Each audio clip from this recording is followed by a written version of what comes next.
期咧就講下我哋最差嘅排行榜啦。今年2026年第3個差係屬全年嚟講健康，你有粒紅敗星，會令到佢個疾病咧會比較上一病起上嚟咧特別嚴重嘅。咁師傅，我哋第二個比較差少少嘅咧，係就係咁佢有粒空星啊，叫劍鋒，一定係利器啦，到咗要更加之超級注意嘅第一名啦。梗係最差，梗係最健康方面咧就要注意好特別差。咁我哋最需要注意嘅組合就出咗嚟㗎喎，師傅。係啊。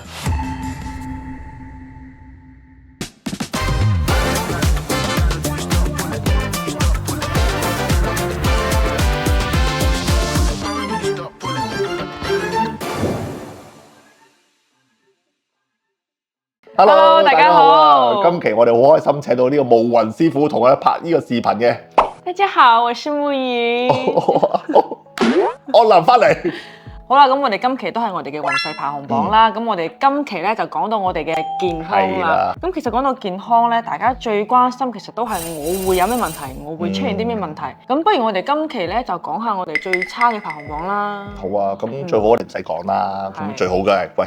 冇咗冇過就正常咯，行得食得瞓得，咁啊講一講有問題嗰啲先啦。咁啊始終我哋每一年都會睇嗰個客嘅事業啊、財運啊、生意啊。咁但好多時咧一睇到嘅時候咧，健康會出問題喎。正等於嗱，我講個例子俾你聽，我今年年頭有個女士都60零歲㗎啦，咁本身做生意嘅，講完生意之後咧，喂我話阿太太啊，喺你今年嚟講咧，不如抽啲時間去照一照肝同埋腎咯。近呢一排佢啊 WhatsApp 翻俾我，終於 check 到嗰個真係個腎管出咗問題。有時所以睇八字咧，唔好淨係個客問咩，淨係答乜嘢就算數啦。咁都要望一望，有冇其他問題啊？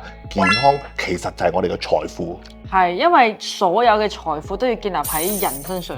咁你個人唔健康嗰陣，你賺再多錢都無濟於事。係啊。咁我哋就事不宜遲啦，我哋快脆開始我哋嘅生肖啦。當然啦，如果係唔好嘅都唔使太擔心嘅，因為師傅咧都會俾翻啲化解方法俾大家嘅，係啦。係啦。咁我哋先講我哋第3名先啦。今年2026年第3個差係屬牛嘅生肖。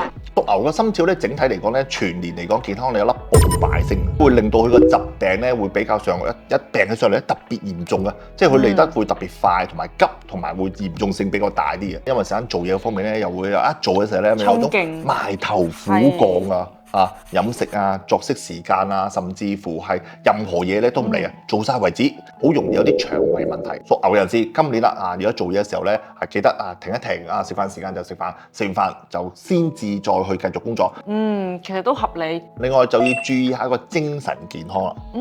始終牛咧下年係害太歲所以變得下年嗰種掹緊、精神緊張嗰種狀態。咁所以變得如果做嘢真係太忙的話咧，要注意下個作息時間啦。係要多啲休息咯，要適當放鬆下自己嘅精神。咁師傅，我哋第二個比較差少少嘅咧，係就係屬馬，因為屬馬今年咧嚟緊會值太歲啊嘛。咁佢有粒空星啊，叫劍鋒。聽起身就一定係利器啦，所以變咗屬馬人士咧，健康方面咧就要小心啲啦。好容易一啲無端端都會俾啲利器啊、金屬物品啊、交通意外會撞到嘅。咁甚至乎要小心啦，亦都會容易俾水淥親咁嘅情況啊。咁所以變咗去旅行嗰方面咧，格外要注意。同埋有時嗰啲紙張好薄嗰啲都可能會解親。嗰啲邊其實都好鋒利。咁到咗要更加之超級注意嘅第1名啦，梗係最差，梗係最衝嗰個生肖啦。下年馬年啦，係啱啦。咁衝個對角嗰個就係屬鼠啦。佔衝老鼠下年嚟緊咧，健康方面咧就要注意好特別差，因為始終佢係子水衝午火，所以咧變得係情緒上同埋個心情上會特別會低落，而影響咗個健康變差。你諗下咁下年就犯太歲啦，好多事諸事不如，甚至乎好多阻滯，咁個心情咪差咗咯。心情差咗，個健康慢慢就會受到影響啦。咁好多時咳起上嚟特別耐啲食藥都唔好要可能睇多2、3次醫生啦。都合理嘅，因為心情係會影響人嘅身體㗎嘛。而且心情唔好都冇胃口食飯啦，咁你都唔食飯啦，咁邊有力氣去恢復自己嘅身體啊？係咯。咁我哋嘅生肖就講完㗎啦喎，咁接落嚟我哋就講下我哋需要關注健康問題嘅日元啦。嚟緊下年係丙午年啊嘛，係梗係火會特別多啦。嗯咁我嚟緊呢一個差嘅日元就係辛強丙火日元啦。哦，我嚟估下啦，應該係火太旺啦，包括自己又係辛強嘅丙火，所以導致啲火太旺，火都係土焦。所以下年啊丙火又加上辛強丙火特別多啊，話木啊就多啲啦，火又多啲啦，咁就會火多土焦啦，腸胃會特別差，而且會有種急性腸胃炎嗰種情況啊。咁另外亦都係辛強丙火嘅人咧，都要注意一啲氣管啊，始終火太多，咁啊火會克金。金又主肺部啦，咁啊，所以去到夏天嘅時間咧，就要小心啲啦。咁啊，燥熱啊、熱氣啊各方面咧，會令到火太猛，而火去克金，會令到有種肺炎或者係嗰啲而家啲流感嗰類啦，流感、咳啊、咳嗽啊、支呼吸道氣管感染咯，支氣管上呼吸道嗰啲問題啊，比較嚴重性啊，所以變得辛強丙火人真係要注意下。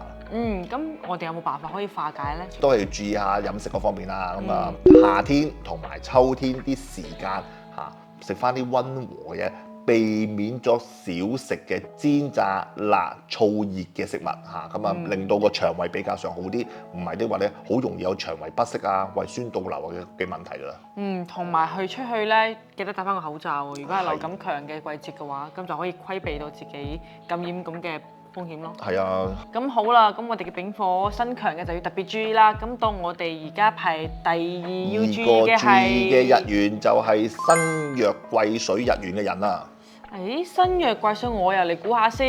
咁丙午火旺，水又係癸水，又係啲小水滴，可能燒到比較乾啊。係啦，咁下年丙午年啲火咁旺盛，咁啊辛弱，咁啊即係水少啲啦，金又少啲啦，咁啊火要旺咗情況之下咧，啲癸水咧就會好似蒸乾咗咁情況，咁令到癸水辛弱嘅人咧，下年會有種情緒病或者情緒健康嘅問題啊。係咪因為水主智啊？水主情啊，情嗰方面咧，心情上會好容易低落。水就克火，火就過旺，即是同錢嘅問題有關啦，即係金錢上出咗問題啦。另外就火會生旺土，土就會克水啊嘛，代表佢係有官星同埋煞星啊嘛，即係代表工作啦，壓力大，即使壓力大、緊張或者係份工作出現咗問題。而令到癸水辛弱嘅人咧，下年會咗，好緊張啊，好驚，又或者份工已經出咗問題，令到佢好擔心未來嘅前途同埋前途，咁令到佢心情上低落，情緒就出現嘅問題啦。所以我建議咧，辛弱癸水嘅人咧，就如果係喺工作嘅時間咧，就放鬆啲先，因為始終你越係緊張，越係喺一份工作嚟講咧，係會做得會容易出錯啦，同埋有種戰戰兢兢，你日日翻工都翻得唔開心啦，所以變得係隨遇而安先，翻緊工做好你份工咁就得噶啦。